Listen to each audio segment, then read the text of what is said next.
The Cats dilihat sedikit berkelebihan apabila skuad kendalian Aidil Sharifah momentumnya sangat baik, manakala KL City turun tanpa jurulatih mereka iaitu Risto Vidakovic selepas digantung menerima kad merah pada ketika berdepan dengan pasukan Negeri Sembilan. Manakala tonggak pertahanan mereka iaitu Gigi dilaporkan bergelut dengan masalah kecederaan. Itu antara intipati sebelum sepak mula membabitkan kedua-dua pasukan.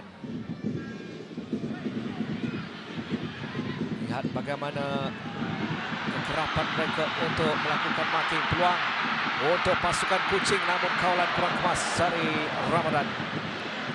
Itu percubaan pertama yang memasuki kawasan bahaya bagi pasukan Kuching. Satu output yang menarik dari Daniel Ame.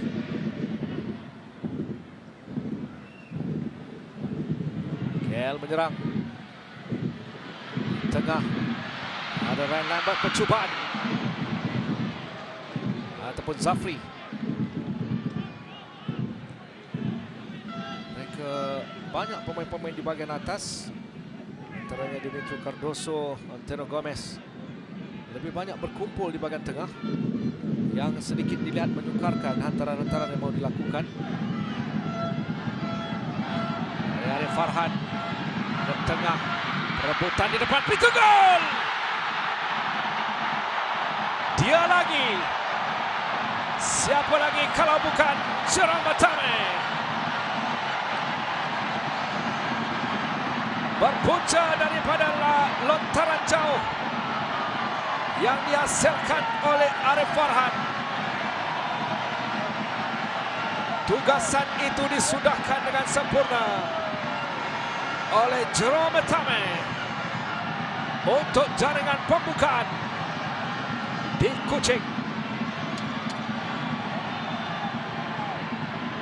Melepasi tandukan yang dimulakan oleh James Akosa.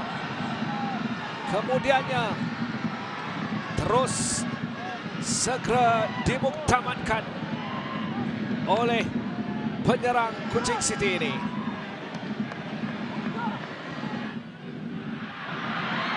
Datang lagi. Bagaimana kali ini? Hampir-hampir pada ketika kedudukan Daniel Ame yang paling hampir.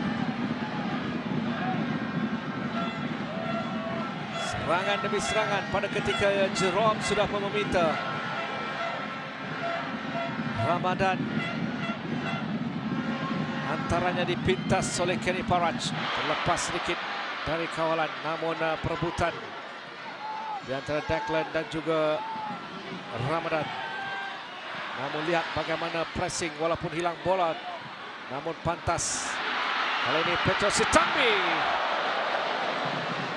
bias jauh.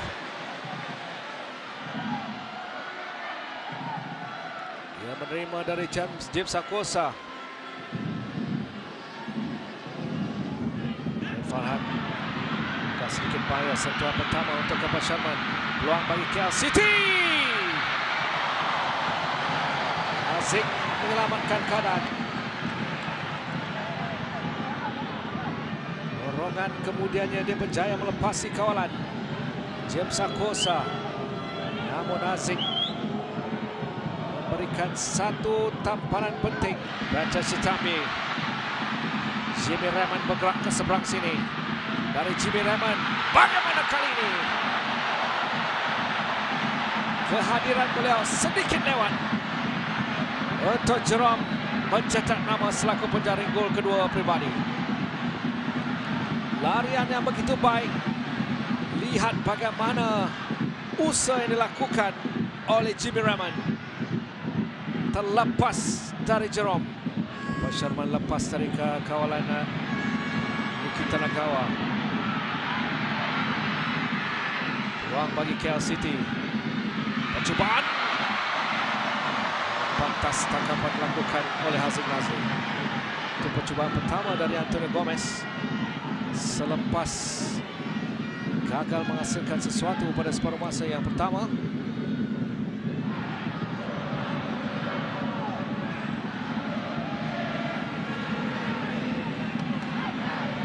Dari Zafri, tiupan whistle dari Usaid Jamal untuk Kuching City mengesahkan kedudukan mereka selaku naib juara Liga Super. Namun yang lebih penting, mereka akan mengucapkan selamat datang ke pentas Asia. Menyaksikan Kuching City menewaskan KL City 1-0.